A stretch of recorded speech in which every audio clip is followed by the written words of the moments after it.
Good evening, everyone. How are you all? It's been a little bit of a break since we did our last video, Pranav. Good evening to you and welcome back to Sports 24/7. Good evening, Abhishek. Very much excited to have you back once again on the video. Yes, so last time when we met, Pranav, we had just won the second test and we were on a high. After that, we lost the third test and especially the 78 all out. Not just the all out and losing is one thing, but the way we lost the wickets, that was a little bit disappointing. What was your take on the third test? Yeah, the loss in the third test, Abhishek, was it was like an eye opener for us. I mean, we all were on a high. So just imagine those 11 players who probably were on their peak of their highs. So the 78 all out in the morning and afternoon session of first day, it was like I mean, uh, clearly it was the anticlimax, we would say, after having won in such a terrific way. So it was pretty bad as far as India and Indian fans were concerned. But thankfully, we bounced back. Absolutely. We did bounce back, and we'll talk about the fourth test, which just concluded at the Oval. In the third test, Pranav, I think what was disappointing for the Indian fans, including both of us, was not just getting all out for 78 and then letting them score 432, but the way we lost the wickets as well.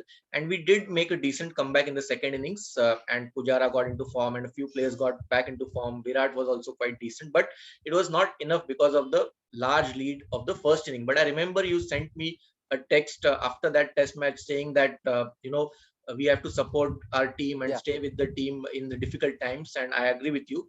And we did that. And fourth test at the Oval, when it started, I again got a pit in my stomach that, oh, we are going the same way as Leeds, but somehow Shardul Thakur, he just pulled us out of that hole. And then we bowled decently in the first innings as well, even though we considered a lead, but it was a not as big a lead as it would have been. So how did you see the Yeah. first innings of both the teams in the fourth test? Abhishek, to me, the man of the match was Shardul Thakur. It was given to Rohit, but even Rohit said in the post-match presentation that he thought Shardul would be the right candidate for winning the match because India were 125 for 7. And from there to reach 191 was a kind of a mental boost for Indian players, especially the bowlers. So the quick 55, 60 runs which Shardul added in the first innings was as good as Rohit's century in the second innings. And if you look at India's bowling in the first innings, I would say I would rate it 6.5 on a scale of 10 because uh, India managed to take half of the English wickets within a score of 65 runs. And later to concede more than 285, 290 runs was not done, I guess. So, but still, the lead was kept under 100, which was pretty manageable if the batters fired. And this time, almost everybody, apart from maybe Ravindra Jadeja and Ajinkya Rahane, apart from these two, everybody showed a good intent and everybody at least scored 40 runs. Even Jasprit and Umesh together scored 49 runs, which was just the difference needed between 310 runs and 360 runs. So those were also pretty vital runs. And after scoring 370 runs, the bowlers were all over the English batsmen on day 5. And it was a really rejoicing and really Before going on to the second innings of Oval, did hmm, you think that because England could have got a lead of maybe 150 or 200, but they somehow threw away a couple of wickets, Moeen Ali against Ravindra Jadeja, and that just restricting them to a lead of 100, where it could have been even more. Did that help us, our morale, our batsmen to get back? They could set a target like you have to finish the lead first and then score 250 to 300 runs more, which we ended up scoring actually a lead of 370. So did you think that was a crucial factor in the match over there? indeed, it was because Moeen Ali and Ollie Pope were batting beautifully on that flat wicket on day 3. So it was quite evident that they would probably even have a lead of 170 or even 200. But Moeen Ali, it was just a rush of blood for him, and unfortunately for him, he was batting beautifully. But it was a blessing in disguise for India, and got restricted to a lead of 99, which was very much attainable. And then once we came out to bat in the second innings, we knew that it was a substantial lead of 100. But on this wicket, the wicket had flattened out. We saw England batting quite easily. Nothing much was happening off the pitch. There was not much swing either. It was a beautiful wicket to bat on. And Rohit Sharma finally, would you say that his hard work of the entire series, the way he has been batting, the application he has shown, leaving the ball outside off, the front foot defense, the back foot defense, the punch of on the back foot through the offside, everything came together finally, and he got the big score he deserved? Absolutely. Right from the Australian tour, we saw there 8-9 months back that there was a certain spark in his batting, and he missed a couple of centuries at least in Australia. I clearly remember that, getting out to those pull shots at deep square leg. So all were waiting as to when he is going to convert his starts, his 50s, 60s into a big 100. So day four was his day, and even he had two catches dropped by Rory Burns, so that really helped him. And but take nothing away from Rohit, he richly and thoroughly deserved that 127, and he was just man of the match. And congratulations to him. And along with Rohit Pranav, we also saw a couple of other guys contributing. Pujara, not only did he make a good score of 61, but the way he batted, the positive intent, especially he was going for those cut and back foot punches of the like on the offside, and also he played a pull shot, he played the spinner well. So his contribution, and also Virat coming in, did not get a large big score, but at least contributed something. And then Pant and Shardul Thakur, that crucial partnership again of 100 runs. If they would not have gotten those runs, England would have been chasing 270 or 280. And then the mindset changes, even though they lost by 150 runs. But if they were chasing 270, 280 from the start, then they maybe even could have won the match. Yeah. So Abhishek, they say attack is the best form of defense. So that's what Pujara, Pant, and even Shardul Thakur, Bumrah, and Yadav showed us. So they not only they did not only respect the good balls, but they literally thrashed the loose ones.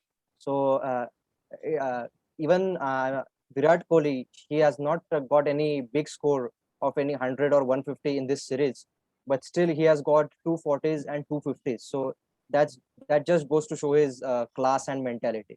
So they literally played like the Australian team which played for the last decade between 1995 to 2005, and that's why the run rate, if you see, was also well above 3 in all the 4 innings, and that really contributed to our win, because as you said, even if you just subtract Bumrah, Shardul Thakur's contribution, it would probably have been 270 or 280 targets. So kudos to everybody. And you mentioned Bumrah as well. Bumrah, this is the second time now in this, actually third time, because I remember in Nottingham he played a decent hand of few runs, and then at Lords, and now this is the third time in the series he's contributing. So that's a good sign. They're showing application.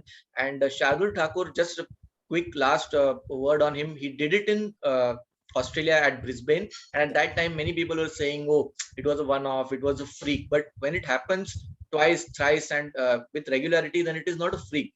He really has that, incredible batting ability. Some of the shots he played, it's just amazing to see someone batting, coming in at 8 and playing with that freedom and that mentality. So it's good for Indian cricket going forward. He's still 29, so he has a few years of cricket left in him, and let's hope he does that. Now coming on to our bowling, when we started, we all knew there was nothing much in the pitch, and they got off to 100 partnership, Haseeb Hameed and Rory Burns. But there was a feeling, even the commentators were saying, and even we were watching, we had a feeling that even though they are going well, they have some insecurities in their at the back of their mind as well. And that showed on the last day with Haseeb Hameed, left arm spinner bowling over the wicket. You cannot get bowled like that. I mean, I've seen very few dismissals, people getting bowled like that. He got bowled to Jadeja. Rory Burns got a good ball from Shardul. Do you think Shardul also has this ability, Pranav, of maybe bowling? That was a good ball to Rory, but when he got Joe Root, it was not that great a delivery. But he just picks up wickets. He's got this knack. He's got the golden arm. They used to say about Ganguly or Tendulkar when they broke partnerships. Do you think Shardul has something like that? Absolutely. I mean, people around the globe are seeing Shardul maybe for the first or second time, maybe after Gabba, they are seeing for the first time. But we, as in the residents in and around Mumbai, very much know his talent. We all know how good he plays at the first class level and also in the IPL. So he always, I mean, you won't see him picking 8 or 10 wickets in a match. You would only see him probably 2 or maximum 3. But those would be the most key wickets you could ever pick. And talking about the English batting, their fragility was exposed, wasn't it? So, if you were 100 for 0, you would expect at least to score maybe 275 or 300, and you would certainly take pride in losing by say 50 or 75 runs. But that was not the case, and it literally collapsed like a pack of cards. And their dependency on Joe Root was quite evident. So even though they had a 100 partnership, they still lost by a fair bit of margin, and that just goes to show the fragility of the English batting line. And when Joe Root came into bat, it looked from his approach and body language as if he actually wanted to play freely and try to go for those runs. But wickets started falling around him, and he was kind of handicapped due to that. We cannot end this video, Pranav, or we cannot go forward and talk about Oval win without mentioning Jasprit Bumrah. You said your man of the match was Shardul. For me, my man of the match was Jasprit Bumrah, because I tend to favor fast bowlers more, and especially the 2 wickets which he got, more so Johnny Bairstow's wicket. It had nothing to do with the pitch, whether it's flat or whether it has anything for the bowlers. He just beat Johnny Bairstow for pure pace and slight reverse swing. So, what do you say about his performance? 6 overs, 6 runs, and 2 wickets. That spell, I believe, that changed the match for India. Absolutely, that was a box office performance from Bumrah. I mean, if you just look at the out of the box thinking approach of Jasprit, you should be literally amazed with that. Even in the Lord's Test, when nothing was seemed to be moving forward, he all of a sudden he shifted around the wicket and he just bowled that slower ball to Robertson, which Ollie Robinson, yeah. Robinson, yeah, which literally manufactured the win for us. And same was the case last day, where his brilliant spell of the scorecard would only say he just took 2 wickets, but that had a tremendous impact on the overall match. So, I mean, he is a really great bowler in prospect, I would say. Just 100 test wickets right now, and I believe he should pick at least 250 to 300 more. Yes, and not only those 2 wickets, but 22 overs, I think, and 27 runs. So when he's not picking wickets, he's not giving an inch to the opposition, and that really puts pressure on the batsman. They are not able to score, which results in them getting sort of depressed and stuck, and then finally getting out. So fantastic win at Lords, at Oval, just like Lords. So in London, we seem to be doing well. And having said that, heading to Manchester for the 5th and final Test match, there are clouds of uncertainty over this Test match.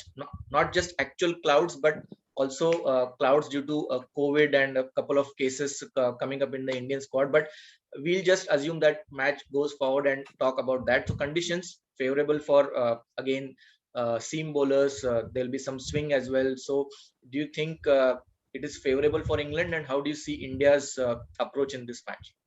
Yeah, I think the conditions, Abhishek, are much in favor of England. I mean, even those are cloudy conditions right now over in Manchester. So even if 60 to 65 hours play happens every day, at least even for 4 days, then a result is quite possible. So India should not remain complacent, and they should not think about anything else apart from just applying their 100% and winning this Test match. We don't want a 2-1 or a 2-all, but we want to thrash England with a 3-1 score. And a quick one, last question, Pranav. Will you play Ravichandran Ashwin? Yes, definitely. I will definitely play Ravichandran Ashwin for Jadeja. If you see, Jadeja performed decently in the last match, but four matches, 6 wickets to me is not done. Ashwin, if given a chance, he can bat at the level which Jadeja is batting right now, and he can also bowl relentlessly. And I any day will prefer Ashwin over Jadeja. And another one, sorry, will you rest Jasprit Bumrah, or will you play him and get Shami back in place of Siraj? Yes. If Jasprit Bumrah is completely fit, we have to without thinking of anything else, we have to play him. On the paper, the first name after Virat Kohli should be of Jasprit Bumrah if he's fit. Absolutely. So, Pranav, looking forward to a good test match at Manchester. Also, there's going to be another very important match happening in Manchester, just close to the cricket ground, where the whole world is going to be focusing on CR7's return to Manchester. So that's another thing to look forward to on Saturday, I believe. Having said that, we'll be having a separate video about Paralympics, and we'll be having a separate video about our T20 World Cup and T20 squad, which we have picked. But for now, we'll take your leave. Do keep watching Sports 24/7. Subscribe to our channel. Do give your feedback as well. And take care. Good night.